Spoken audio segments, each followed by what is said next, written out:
I never know really how I'm going to be perceived. Am I a male? Am I a female? Am I a lesbian? Am I a fag? Am I transsexual? I think I confuse people, and people don't want to be confused. People have really hard lives, and they just want to, like, what the hell are you? The worst part of the gender issue, for me, is not that people mistake my partner for a boy. That's logical, that makes sense. This person looks like a boy. This person often acts like a boy, and this person likes to be seen as a boy. The hardest part is that I often get mistaken as his mother. And I am not making that up. You know, the whole butch thing is an area that I'm not completely comfortable with. I refuse to call her Red, I call her Tara. She uses these pronouns interchangeably, he and she. She will always be a she to me. Sure. Good luck. Thank you. I knew that something was different in that stage between tomboy and teenage girl. I was expected to become a feminine woman. And that was a really painful time period because that jump did not feel natural to me. She dressed like a boy a lot, but I didn't think anything of it because I guess all of us growing up were kind of tomboys. But at a certain age, I guess it's not acceptable to be a tomboy. You're supposed to turn into a girl eventually. You look so nice. The two of you look very good. See, people don't understand that, you know, you have a lot more to think about when it comes to dressing than I do. Because really, all I have to do is have on a good bra, and it doesn't matter what I have on. I was a man-hating lesbian. I really was. And I thought that the best part about being a lesbian was having nothing to do with men. So my partner's embracing of he and maleness in a way that I did not think was going to be a part of my life was incredible. It was a really amazing experience. I'm getting my PhD at the University of Chicago in the history department and working on Las Vegas in the 1950s. I'm trying to think about what in our culture has made space for folks like myself. Yeah, just like tuck the strings in the top or bottom or wherever, just there.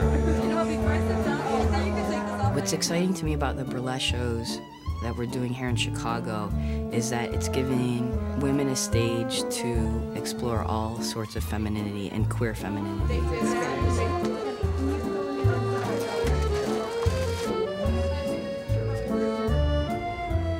These burlesque shows that Red has been helping to organize over the last several years have become extraordinarily popular in Chicago, really a phenomenon. They put on the table a whole range of ways of being in your body and of performing gender and sexuality that I think gives people a lot to think about.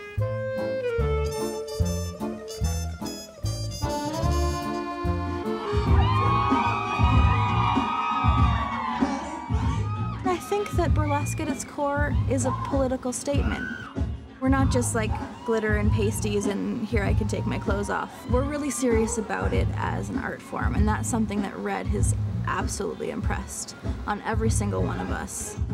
Red gave us like a history and gave it a deeper meaning, gave it a context for us as queer femmes to really feel like this is something that we're carrying on. You will see in burlesque self-identified fat women, you will see trans guys, you will see drag queens, gender and humor and just fierce sexuality articulated.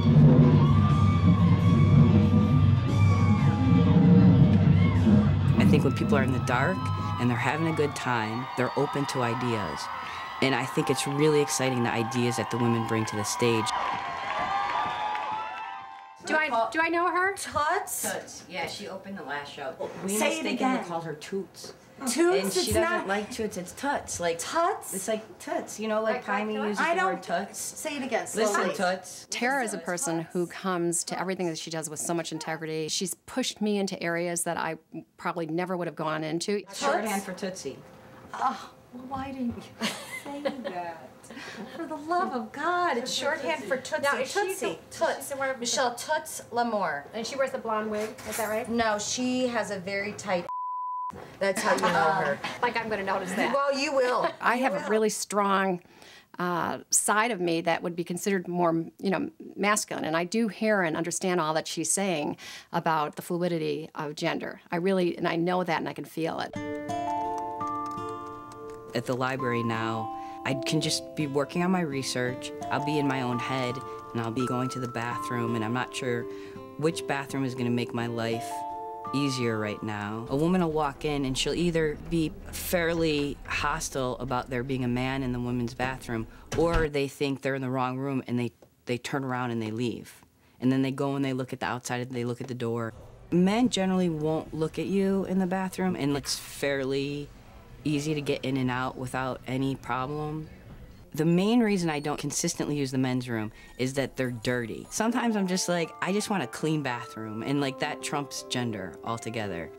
So I'm just constantly negotiating other people's relationship to what a male looks like and what a female looks like. So how was your dissertation?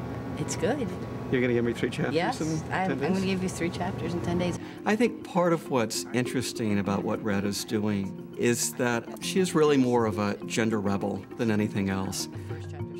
Red is saying, I want to mix it all up, and sort of rebelling against all the assumptions that we make about how gender ought to operate and how people ought to be in the society. I also want to thank all the invisible labor that you don't see. I do think that Red is adding a more complicated story to the notion of gender as a political issue. She's an authentic person at all times. She is deeply herself and himself at more moments than I could ever be. The people here in the middle of the circle, they're like superstars. Okay, about 10 minutes and we start the show. I get a lot of love for being myself and for not choosing teams.